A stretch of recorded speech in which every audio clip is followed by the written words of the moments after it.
of me, Vince. I just talked to Todd Bodine on it. I wanted to call Blaine up and say, Pitt, you're not going to make it. Pretty lucky where it blew out, though, Kurt. It could have been much worse. True, but it was that told you so moment. Howard was on the front row.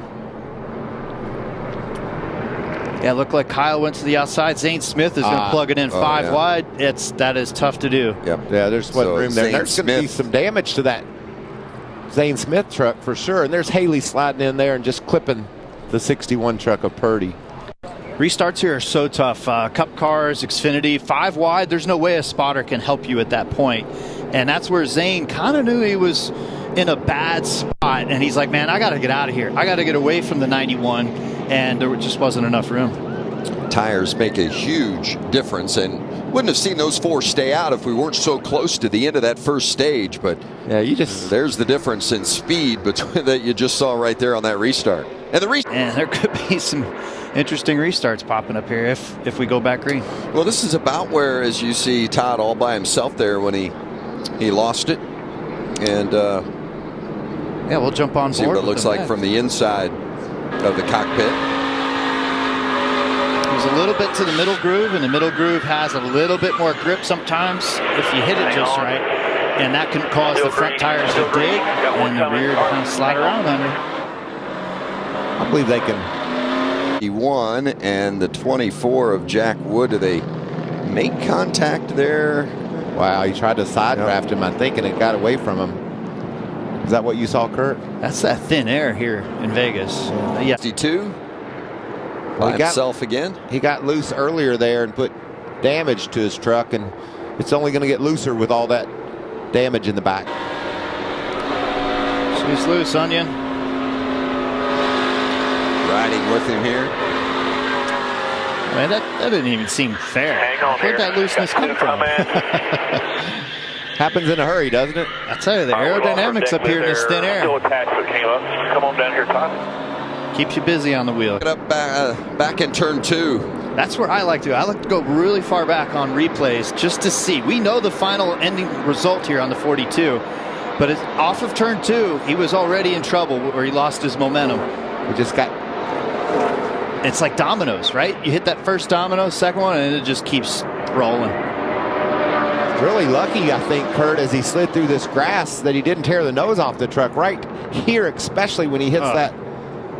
I hate the grass. I mean, we need to get AstroTurf put in these places, but man, it definitely it looks like it might turn out okay for Hocevar. Wow.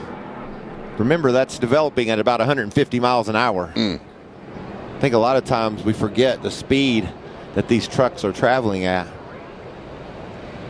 I mean, I know a good nursery guy around here from Star Nursery. We can replant the grass, but man, if we could just get that grass turned into AstroTurf, it would just a really tight racing. Eckes. Yeah, that's where, again, the 99's got a lot of wheel in it off of 4. The 66 is on the top side trying to give him room, like he was trying to be the teammate buddy. They survived this first little moment right here. And then as the trucks settle, boom. Eckes, or excuse me, Majeski, I think just touched a little bit with the rear of the truck on the wall, and that created the front end movement into Rhodes. That's a reminder how fast these guys are going. That 3,300-pound truck up into the air. Majeski gets a little bit out of shape on the high side and just ran into Ben Rhodes. Down low on the track. I don't want to watch. I don't either, because this was close. Nearly. Oh. I don't think it's over yet.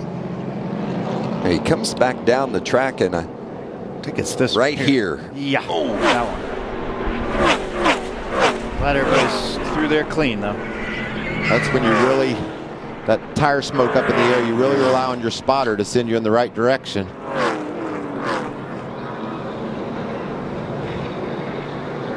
Watch it again as he comes back down the track.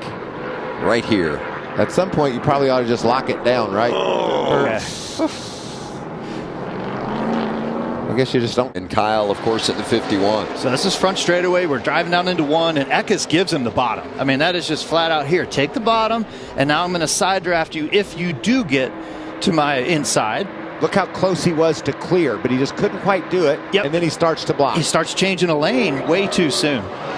And Kyle's like, wait a minute, I'm here in the middle lane. So here's a better view off of 2. That's a lane change in my mind. Wow. A block. Yeah. And Kyle, I don't think Kyle was there. I don't think he had time to react. He was there. So he's doing all he can here to try to close the door on Kyle, and Kyle is there. Whew, it happens that quick. In the blink of an eye, I mean, it all is. race, yeah, all race long he's executed to put himself in that position at that point. Grant Enfinger into the outside wall from some of the contact. Oh man! The lap later, that thing lights up.